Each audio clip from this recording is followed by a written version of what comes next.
আসসালামু আলাইকুম। আমরা আজ স্টুডিওতে উপস্থিত হয়েছি জাতীয় ভোক্তা অধিকার সংরক্ষণ অধিদপ্তরের ২ জন সহকর্মী, আমার সিনিয়র সহকর্মী জনাব ফাহমিনা আক্তার আর আমি ইন্দ্রাণী রায়।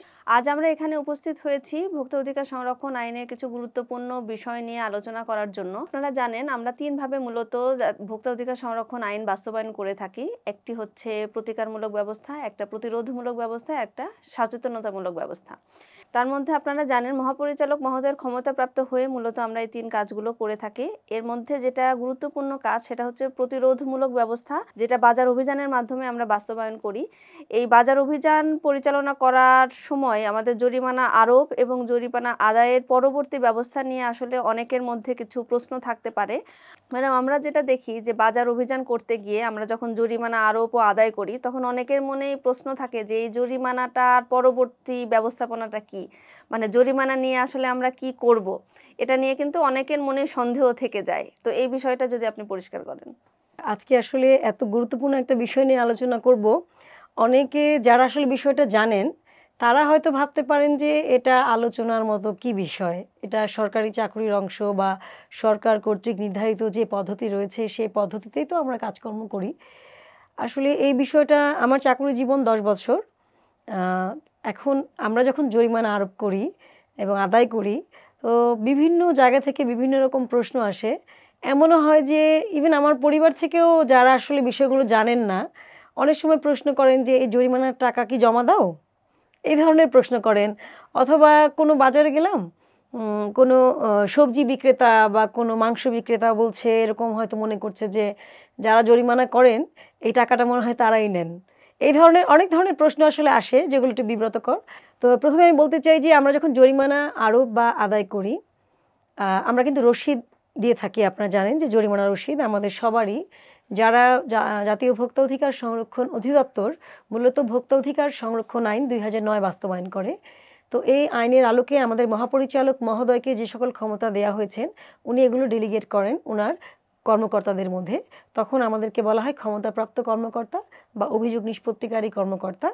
তো এই হিসেবে তখন ক্ষমতা পাওয়ার পর একটা আদেশ জারি হয়। সেটা জারি হওয়ার পরবর্তী ধাপটা হচ্ছে আমাদের সবার নামে এরকম একটা করে জরিমানা রসিদ বই ইস্যু হয়। এটা আমাদের প্রধান কার্যালয় কর্তৃক ইস্যু করা হয়। যে অফিসার নিয়ে যাবেন উনি একটি অফিসিয়াল পদ্ধতি মেনটেন করে রিকুইজিশন দিয়ে স্বাক্ষর করে নিয়ে যাবেন এবং এটা রেকর্ডেড থাকবে যে এই নম্বরের বইটি কার কাছে আছে। যেমন আমার এখানে ৮৬২ ২০১৯ সালে এই বইটি নাম্বার, এবং এটা যে ফাহমিনা আক্তার সহকারী পরিচালক ঢাকা বিভাগীয় কার্যালয় ব্যবহার করবেন এই বিষয়টি কিন্তু প্রধান কার্যালয় নথিতে রয়েছে এবং বিভাগীয় কার্যালয় নথিতে রয়েছে। তো এইটা হচ্ছে ডকুমেন্ট যেটা আমরা জরিমানা রসিদ কাটি, সেটা কেটে আপনাদেরকে দিই যখন আপনারা জরিমানা পরিশোধ করেন। এই জরিমানা রসিদ বইয়ের দুটি অংশ থাকে। আপনারা দেখবেন যে আমরা যখন জরিমানা আরোপ করি তখন আমরা এই সাদা একটা অংশ থাকে, এই অংশতে আমরা লিখি এবং এটার নিচে একটা কার্বন কপি দিয়ে আমরা জরিমানা রসিদটা লিখি। লেখার পরে এরকম একটা কার্বন কপি আমাকে দেখাচ্ছি যে আমি যে জরিমানাটা করেছি এইগুলো কিন্তু আমার জরিমানা করা হয়েছে, সেজন্য সাদা অংশটা নেই, আর বাকি অংশগুলোতে জরিমানা করা হয়নি, সেজন্য সাদা অংশগুলো রয়েছে।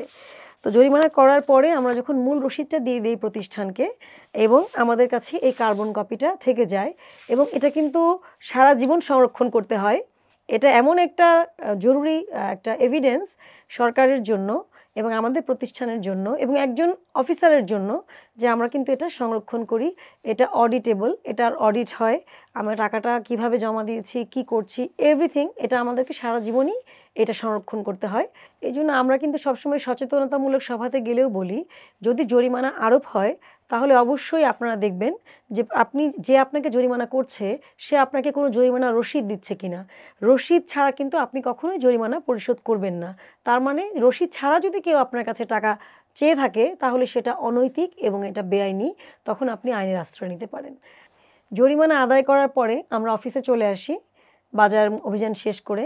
তারপরে ওই দিন আমরা যতগুলো প্রতিষ্ঠানে জরিমানা আরোপ করি সেটা আমাদের সফটওয়্যারে অথবা কম্পিউটারে একটি রিপোর্ট ইনিশিয়েট করি যে আমরা আজকে অমুক বাজার তদারকি করেছি, সেখানে এতটি প্রতিষ্ঠানকে কোন কোন ধারায় কত টাকা জরিমানা করা হয়েছে এই বিষয়ক একটি রিপোর্ট আমরা প্রধান কার্যালয়ে প্রেরণ করি। এটা প্রধান কার্যালয় এটা সংরক্ষণ করে এবং আমার যেটা নিজের অফিস সেখানেও এটা সংরক্ষিত থাকে। আপনারা জানেন যে সরকারের দুই ধরনের রেভিনিউ থাকে, একটা ট্যাক্স থেকে রেভিনিউ, ট্যাক্স ভ্যাটের, আরেকটা হচ্ছে নন ট্যাক্স রেভিনিউ, মানে কর বহির্ভূত রাজস্ব আদায়। তো জরিমানাটা আসলে ট্যাক্স এবং ভ্যাট ছাড়া এটা আমাদের এই জরিমানাটা হচ্ছে সরকারের নন ট্যাক্স রেভিনিউর আন্ডারে, এবং এই জরিমানাটা যে আমরা জমা দিব সরকারি কোষাগারে সেটার জন্য একটা সুনির্দিষ্ট কোড রয়েছে, যেটা হচ্ছে জরিমানার কোড, মানে জরিমানার জন্য নির্ধারিত একটি কোড রয়েছে। সেই কোডে আমরা আমাদের অধিদপ্তরের নামে এবং যে কর্মকর্তা জরিমানা করেছেন তার নামে এইরকম একটি চালানের মাধ্যমে টাকাটা জমা দিই, এবং এটার জন্য কিন্তু আমাদের নির্দেশনা আছে যেদিন আমরা অভিযান করি সেই দিন অথবা তার পরের দিনের মধ্যেই টাকাটা জমা দিতে হবে, এটাই নিয়ম। আমরা কেউই এই নিয়মের ব্যত্যয় সাধারণত করি না। যদি সরকারি ছুটি শুক্র শনি অথবা এই ধরনের কোনো ছুটি না থাকে, ব্যাংক যদি খোলা থাকে, আমরা এটা অতি দ্রুত জমা দিয়ে দেই। যেমন এখানে 10,000 টাকা আমি জরিমানা আরোপ করেছিলাম জুন মাসের 2 তারিখ এই বছর 2024 সালে। এটা আমি 10,000 টাকা জরিমানা করেছি। ইভেন আমার রসিদ বইয়ের কত নম্বর রসিদটা ইউজ করা হয়েছে সেই নম্বরটাও কিন্তু আমাদের চালানে থাকে। তো এই চালানটা যখন আমরা জমা দিব সরকারি ব্যাংকে জমা দিতে হয়, যেখানে চালান জমার জন্য ব্যবস্থা রয়েছে, সকল শাখায় এগুলো জমা হয় না। তো এখানে আমার দেখেন এখানে 14 নম্বর দেয়া আছে, এটা কিন্তু ব্যাংক কর্তৃক প্রদত্ত। এই 14 নম্বর আমার চালান নম্বর হচ্ছে 14, এবং এখানে ব্যাংকের একটা সিল রয়েছে যে কোন ব্যাংকের কোন শাখায় আমরা জমা দিয়েছি সেই সিলে নামটা আছে এবং জমার তারিখ। এটা হচ্ছে আমার চালান জমার প্রসিডিউর।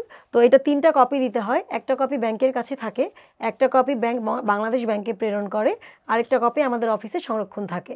তো আমরা 3টা কপি করে পাঠাই, এই একটা কপি আমাদেরকে ফেরত দেওয়া হয় আমাদের নথি সংরক্ষণের জন্য। তো এটা করার পরে ঠিক একদিন পরেই আমরা 24 ঘন্টা পরে সরকার একটা ভালো ব্যবস্থা করেছে, অনলাইন চালান ভেরিফিকেশন। যেহেতু আমরা ডিজিটাল বাংলাদেশ থেকে স্মার্ট বাংলাদেশে পদার্পণ করছি, সেহেতু আমাদের এই বিষয়গুলো কিন্তু এখন অনেক সহজ। তো আর সরকার এরকম একটা অনলাইন চালান ভেরিফিকেশন, এটা আপনি গুগলে সার্চ করলেই পেয়ে যাবেন। যেই টাকাগুলো যে কোনো জরিমানা হোক, ফি হোক গভর্নমেন্টের, তো আপনি যে এটা জমা দিয়েছেন এটা সরকার যে বুঝে পেয়েছে, এটার জন্য একটা ব্যবস্থা সরকার করেছে, সেটা হচ্ছে অনলাইন চালান ভেরিফিকেশন। তো এটা হচ্ছে সেই অনলাইন চালান ভেরিফিকেশন। আমি আপনাদেরকে এটা বলতে চাই যে এইখানে দেখেন চালান নম্বর এবং জমাদানের তারিখ এবং কোন ব্যাংকের কোন শাখায় আপনি জমা দিয়েছেন, এটা যখন আপনি ক্লিক করবেন, জাস্ট আপনি এই 4টা তথ্য দেওয়ার পরই এখানে দেখেন ফাহমিনা আক্তার 10,000 টাকার একটি চালান ভেরিফিকেশন এসেছে। সেটা হচ্ছে আমার এই চালানের ভেরিফিকেশন হচ্ছে এইটা। তো এখানে লেখাই আছে, এখানে চালান নম্বর 14, এটাও চালান নম্বর 14, এবং এটা জমার তারিখ 3 জুন, এখানেও জমার তারিখ দেওয়া আছে, টাকার পরিমাণ 10,000 এবং আমার নাম আছে, এবং প্রতিষ্ঠানের নামও জাতীয় ভোক্তা অধিকার সংরক্ষণ অধিদপ্তর সহকারেই থাকে। তো আসলে এই বিষয়টা এত স্বচ্ছতার সহিত এবং এত অ্যাকাউন্টেবিলিটির মাধ্যমে করা হয় যে এখানে কিন্তু কোনো ব্যত্যয় ঘটলে অফিসার নিজে বিপদগ্রস্ত হবেন এবং অধিদপ্তর বিপদগ্রস্ত হবেন। সেই জন্য কিন্তু আমরা এইভাবে টাকাটা জমা দিয়ে ভেরিফিকেশন নিয়ে ফেলি, এবং এটা বাৎসরিকভাবে না, শুধু আমরা প্রতি পাক্ষিকে মন্ত্রণালয়ে রিপোর্ট পাঠাই, এজি অফিসে রিপোর্ট পাঠাই, মাসিক রিপোর্ট পাঠাই, এবং অর্থ বছর শেষে মোট কত টাকা জরিমানা আদায় হয়েছে এবং কত টাকা জমা হয়েছে এটার ভেরিফিকেশন সহ কিন্তু আমরা মন্ত্রণালয়ে রিপোর্ট প্রেরণ করি। এটা আসলে এত দায়বদ্ধতা এখানে আমাদের কাজ করে যে এখানে কিন্তু একটা টাকার গরমিল হওয়ার কোনো সুযোগ নেই। তো এটা আসলে সবাইকে বলতে চাই যারা আসলে বিষয়টা জানেন না, মনে করেন যে টাকাটা আসলে কোথাও অফিসার নেয় অথবা অফিস নেয়, এমন কোনো সুযোগ নেই। এটা সরকারের নন ট্যাক্স রেভিনিউ, ওই কোডে, এটা জরিমানার কোডে সমস্ত টাকা জমা হয়ে যায়। এটা হচ্ছে আমাদের বাজার অভিযানের মাধ্যমে আমরা যে জরিমানাগুলো আদায় করি, এটা হচ্ছে সেটার প্রসিডিউর। তো আমরা আশা করি যে আজকে আলোচনার মাধ্যমে আমাদের দর্শক যারা রয়েছেন, যাদের মনে এতদিন অনেকের মনেই থাকতে পারে আদায়কৃত জরিমানার পরবর্তী ব্যবস্থাপনার বিষয়ে আসলে কি হয়, আশা করি আপনারা সবাই একটা পরিষ্কার উত্তর পেয়ে গিয়েছেন। ধন্যবাদ সবাইকে। ধন্যবাদ।